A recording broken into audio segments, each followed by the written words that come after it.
Welcome everyone. This is Luis Fonseca, the Counselor for Science and Cultural Affairs at the Embassy of Spain in Ankara. And we are today devoting a few minutes to science and more specifically polar science with two outstanding scientists from Turkey and Spain. Our guests today are Dr. Burcu Özsoy and Dr. Josabel Belliure.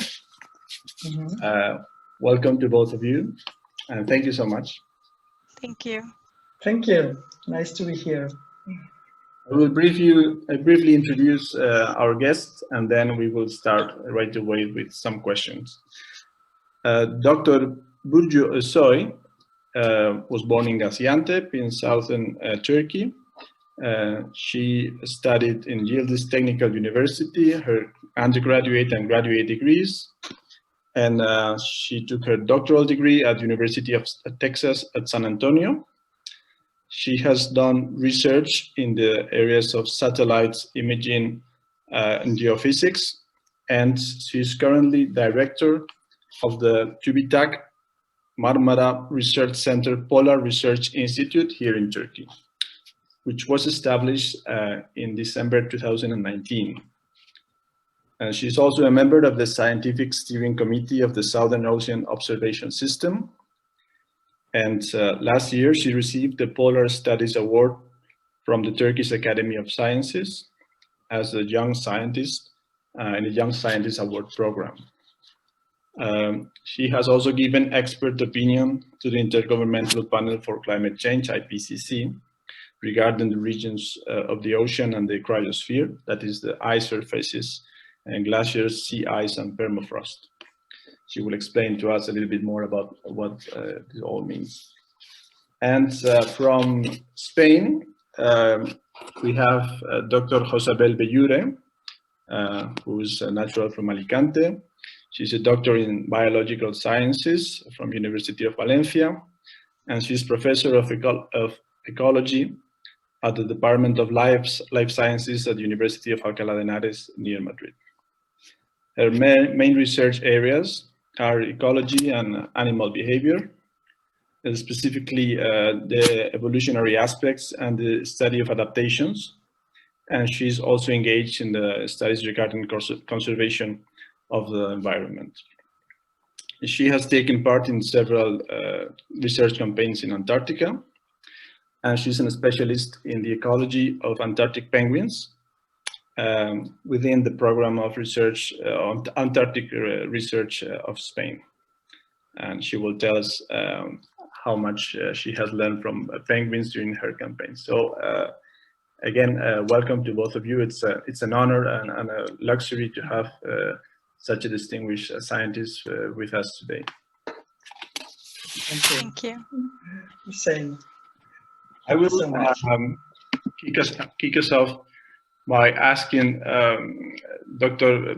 Belliure a question about how easy or how long does it take to prepare for a campaign of research in Antarctica?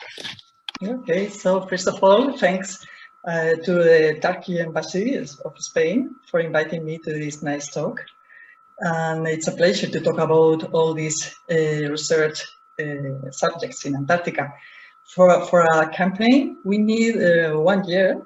The previous year, we are involved in preparing the campaign, not only because of the scientific stuff and the material and so on, but also because of the living things, all the parallel things we have to prepare, especially when we are going to be in the base. You know, there are two ways of participating in a campaign in Antarctica. You can be on board in an oceanographic boat, or you can be in the base, in one of the Spanish bases. So yeah, I would say that we need 1 year of preparation. In the case of Dr. Özsoy, Turkey is right now launching its new Antarctic campaign, and this has been going on for a few years, but in a way, Turkey is catching up with other countries in Antarctic and polar research. what in your case, what brought you to this area of research, and how important has been the creation of the Institute of Polar Research for this field in Turkey? First of all, thank you so much, Luz. It's a great pleasure to be in this meeting with you and with Josabel. It's nice to meet with her as well.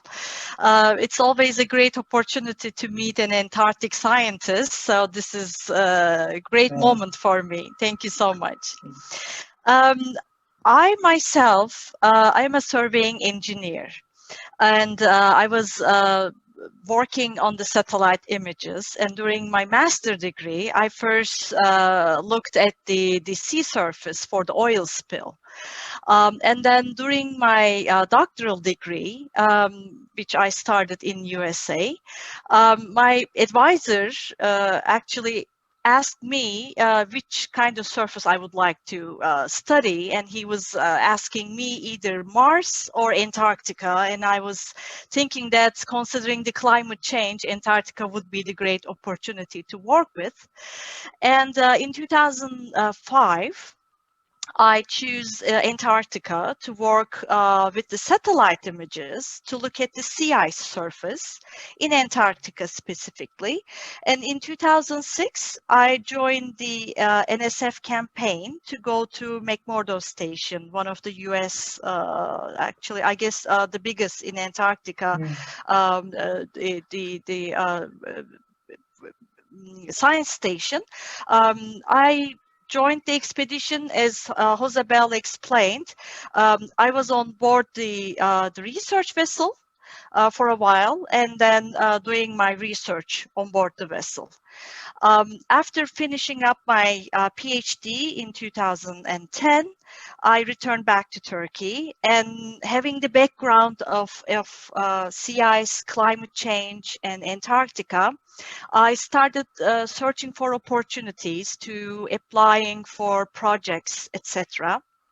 Since I am a academic in Istanbul Technical University, the decision popped up thinking that we can start with a research center, Polar Research Center. So therefore we established the Polar Research Center in 2015.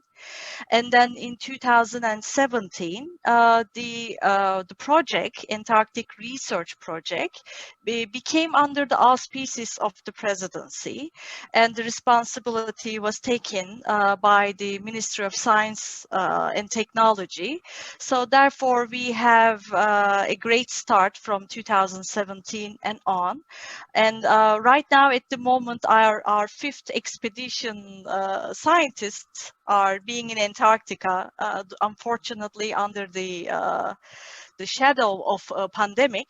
There are very limited people in Antarctica at the moment doing the maintenance of the stations we established before for the monitoring projects. Mm-hmm. Excellent. Now, coming to let's travel physically, or at least with our imagination, to Antarctica, and once you are there, you are either on a vessel or you are on a station. What is your day-to-day activity, Josabel, in Antarctica? You yourself, you study animals, don't you? Yeah, exactly. My research in Antarctica is on penguins, Antarctic penguins, mainly on the chinstrap penguin. The chinstrap penguin is in the island of Deception Island in the South Shetlands, where Spain has one of the bases. So for me, my investigation in Antarctica implies to be in the base and not in the boat. We use the boat to arrive to the base. We go from South America to Shetland by the boat, and then we stay in the base. So we need to visit the breeding colony of the chinstraps every day, or at least all possible days when meteorology allows. Yeah. So it's really dynamic, the life in the base, because we are a group, heterogeneous group of many subjects of investigation, but biologists that working on penguins like me, like my group, we need to go out to the breeding colony every day. So we take such like as a picnic because the place is far away. We are 2 hours far from the base, and we go walking. and so we spend the whole day outside, and we arrive for dinner.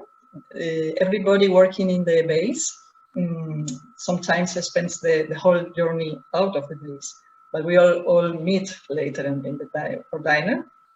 And yeah, so we every evening we have to prepare for the next journey. We need the information, the meteorological information to prepare our journey, and then all our material and food, warm soup. We need warm things to be there. Yeah, so very dynamic. So the logistics are always an issue, I guess, when Yeah. actually working and doing research in Antarctica. And how about you, Burcu? Is it any different regarding, because you study rather than living beings, you study rather the ice and the geology of Antarctica. What is your research like once you are in the pole? This is a great question at the moment. Since I have the opportunity to work with the satellite images, I look at the sea ice day by day, even I am here at home. This is not a big challenge to work with sea ice, but of course the in situ measurements, the on-the-site measurements are quite important. But by the time we arrive to Antarctica, it's the Antarctic summer. Austral summer. So that means that most of the sea ice, we go to Antarctic Peninsula and we start from 62 south to go down to 68 south by the vessel. So we don't see much sea ice for my own cases, but usually on the vessel there are a lot of scientists doing their research. As Josabel explained, if there are scientists who would like to work on the animals and they have a location, we approach to that location and we deploy the scientists on the site and they do their research and then return back to the vessel. So it is a bit different from Josabel's situation because usually the bases are more safer, but the vessel is also a great opportunity to being a dynamic, to go from one place to another place. We usually have about 15 projects each campaign. So therefore, not only the sea ice part, but also the physical sciences, life sciences, and the geosciences, as you mentioned, we have a different values of different disciplines. And at 68 South, we have a temporal camp. It contains 3 modules, but it is not as luxury as the base life, of course. We cannot really sleep in the modules. We return back to the vessel, of course. But as Josabel explained, that the logistic is everyday challenge because the weather can change in an hour, or the meteorological information reaches you saying that in 5 hours the weather is going to get very terrible. So it is a very dynamic procedure day by day, and even for the next day you make your plans, but it never comes true because the weather gets very crazy. Yeah. So it's quite dynamic. You mentioned, both of you, that there is a lot of interdisciplinarity, right, within your teams, and you spend time with researchers from other backgrounds, and I guess, and this is something we also admire from science, is how much science is a global endeavor, it's an international endeavor. It's something that you scientists do as a team with scientists from all over the world. I wonder whether this is also a part of the experience of doing research in Antarctica, that you developed also a very close bond with researchers from other countries. Whether you have had this experience in your past campaigns. The question is for both of you, obviously. Mm-hmm. Well, I can start. Yeah, of course, this is one of the marvelous parts of Antarctica, of this special field station. Yeah? I visit several field stations in many places, but not always they have this diverse group of researchers on them. No? So it's one of the things I really put in value about being in Antarctica. And that's why I'm also happy to meet now or Burcu, because we can collaborate in the future. And I think it's kind of enrichment environment in the base and also in the vessels, because of this interaction between different research people. Always diversity is always positive in all sense of diversity.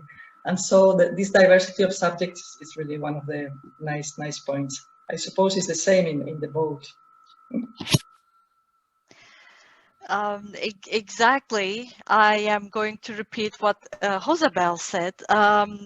I guess the science language in Antarctica is universal. There is no specific language of the different countries speak, because we are all caring about the environment. We are all caring about to understand a fact, and we are all caring about one important issue altogether. And all of the scientists, they leave their nationality, they leave their gender behind, or, you know, all of the differences behind, and we all become one and work all together.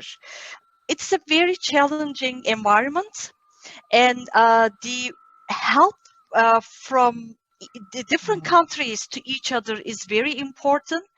And as I know that Spain hosts a lot of different nationalities, and this is actually great that all different nationalities can work on the Spanish station. And there are two, and they are indeed very beautiful. I visited both. And also our expedition, since I was also a visiting researcher at the US station, I always care about inviting the scientists to our expeditions. And especially since Josabel works on the Deception Island, but I believe she would like to work on the different regions, on the different the colonies. Most likely it's going to bring more opportunities to her work. And it can be also a good promise from my side to Josabel that I can definitely, we will be honored to host her during our expeditions at 68 South, actually. Wow, thank you so much. Thank you so much. Yeah, you're right. This collaboration, international collaboration in general, and everybody is worried about the other, and we profit a lot about that. And all these countries helping to others to arrive to different places is one of the amazing things that, of course, they are in other places, but in a hostile place like Antarctica, they become special. They become very special. Yeah, I'm sure we will collaborate. I must say that from the, let's say, diplomatic side, we are also very much aware of how important these issues are, and actually climate and scientific diplomacy is really a rising part of our work, bilaterally, but also the multilateral institutions. And I'm very happy to say that we are working, both Turkey and Spain are working on mechanisms so that our polar scientists can work together more closely, and we can put our infrastructure at the disposal of our Turkish colleagues and vice versa. And this is something we are looking forward to announce farther down the road this year, but this is work in progress. Now, seen from the point of view of society, of course, you are doing your research, you are pushing the limits of science a little bit further, but also there is obviously implications for society and for the economy and for the way we run our world affairs. I would ask each of you, starting with Josabel, for example, what is, according to your research and experience, the main message you would send to our viewers and our followers, and also the decision makers, about the situation in Antarctica from the point of view of the ecology, and what is the most urgent and important thing to do or to be aware of, let's say. I always like to highlight the importance of working in Antarctica, well, in both poles, but especially in Antarctica, because at least because of two things. One is that the opportunity to work in a place that is really far away from the inhabited part of the Earth is important. It's not so easy to find places so far from the inhabitants. No? So I always like people to be able to realize that is the place to obtain some information that's not possible from another place. And the second important thing about research in Antarctica is, and in the poles, is that they are so sensible to climatic changes. No? So these two things I always highlight for our research in these places. No? Antarctica is the place to ask about the future of these animals that we don't know still what will happen when everything will change. No? So we are trying to obtain all variables, all the information, to be aware and to prognosticate what's going to happen with changes. Yes, I am definitely going to echo Josabel, because climate change is real, and we are not just working in the extreme conditions to understand if it's going to happen or it's happening, but it is already happening at our backyard. So the weather gets extreme in Europe, in other parts of the world. So the effect of this climate change on the, as Josabel mentioned and highlighted, not only in Antarctica, but Arctic as well, in the polar regions, it's real. And the polar regions are quite important to understand our back time. I mean, it's going back to millions of years ago, especially in Antarctica, if we work, and Arctic sea ice and the land ice as well, and the geology. And we can work for our, how was it before and how is it now? And we can put a projection for the future, what's going to happen. And also there's a great ecosystem in both regions. And this is like a chain of, once this, the one piece of this ecosystem falls down, everything is going to fall down, as the polar bears' life are in danger in Arctic.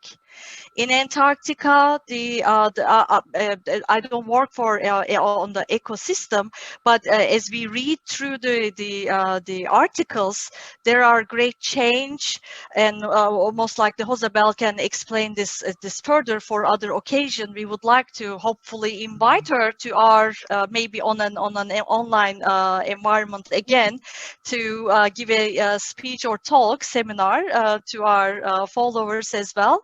So this change is real, and we would like to, and we need to work for this. And this needs more collaboration between the countries. And also, we care for the young generation. Education and outreach is quite important. As of the Polar Research Center, we get together with the young generation, the kids, elementary school, middle school, high school students, to talk about this ecosystem, to talk about the polar region, to talk about the climate change. So caring about the young generation, and as well as understanding this climate change and supporting the scientists, that's quite important. Yes, we fully agree, and actually I must say that you scientists are doing a great job in also getting across to the larger audiences. I think the response among younger generations, but also the public in general, regarding environmental and climate affairs is in great part thanks to your very good job in speaking a language that we can understand, and also in raising awareness about these questions, which are at the bottom, they are ethical questions. This is what how responsible we are for the planet, and how responsible we are for the future generations and other species. So I think probably there's a lot to be done, but indeed your work is having an impact on the larger political debate, both at national but also international levels. So I say this with appreciation as someone who is not a researcher, but who definitely follows the topic. So you mentioned, Burcu, the younger generations, the children, the youth who are considering as anyone has different options for their lives, and some of them are in point of having to choose a career or study a study path.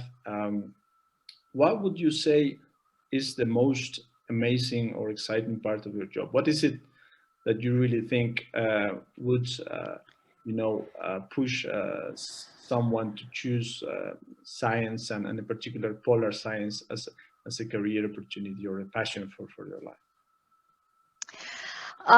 Even you asked the question, my whole system got into the question right away, because I guess if I had the chance to select my future, how I'm going to be, or what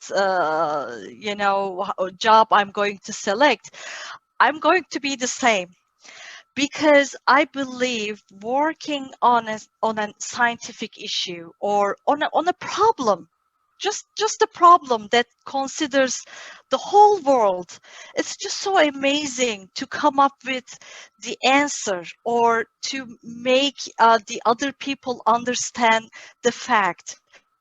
And also, what I like being a scientist is that everybody listens to you, because I don't mind speaking freely what I work for and what I search for and what I find. So it is the scientific fact that I can just talk about it so freely. So I like it a lot. And I see that the young generation are so much into research, and I would like to always, and I know that many of the scientists would like to support this idea for becoming a researcher or a scientist for the whole world good. So, as I am going to repeat myself, that I would be again a scientist to be free in my thoughts, in my work. Wow, no, I really agree with you. I think you have explained so well what I feel also. I think to choose research, this life of science life and investigation life is like keeping your child like a child for the whole life. No? You are a detective. You are always engaged in asking why and how is it like that. So it's a little bit like that, no? And I enjoy with my students explaining the scientific method. I explain the methodology, because it's really just the way to ask questions for any subject in your life, not only for science. So it's also something I really share with them. And yeah, for the next generations, I agree with you. I think maybe because of these campaigns of talking about people dedicating to science, it's growing the people, the young girls and boys that want to dedicate to science. And in going to Antarctica has still something more, no? It's another little bit more adventure. So this is something extra with the Antarctic research. I also like to highlight it. But of course, we enjoy in any place of the world. making our research. And you are right that everybody likes to listen to us. They always, when you are with friends, when you are with a group of people of any subject, they like to hear your stories about your investigations. Yeah, it's the way to be in contact with everybody, really. I think our conversation has just proved your points in a fantastic way. We were delighted to listen to your views, your insights, and you really transmit the passion about doing research, and also the importance of the challenges that we are confronting. So it is really an honor to listen to you the way so vividly that you can tell your work, how you go about your research, and also the experience of sharing knowledge and building knowledge with others from many different backgrounds. I really hope that this has also created new opportunities for both of you. I think Turkey and Spain have a lot to learn from each other, and also we are very happy from the embassy and to create the opportunities to kind of build these bridges so that you can pursue work together. So I would like to end up on this very optimistic note, and thanking you both again, Dr. Burcu Özsoy and Dr. Josabel Belliure, for having joined us today. We wish you very good health. Take care and keep up good work, and hopefully we will have opportunity to talk again very soon. Thank you so much, both of you. Thank you very much for the invitation. Thank you very much, and congratulations for your adventure, Turkish adventure now in Antarctica. Thank you very much. Thank you. Yeah.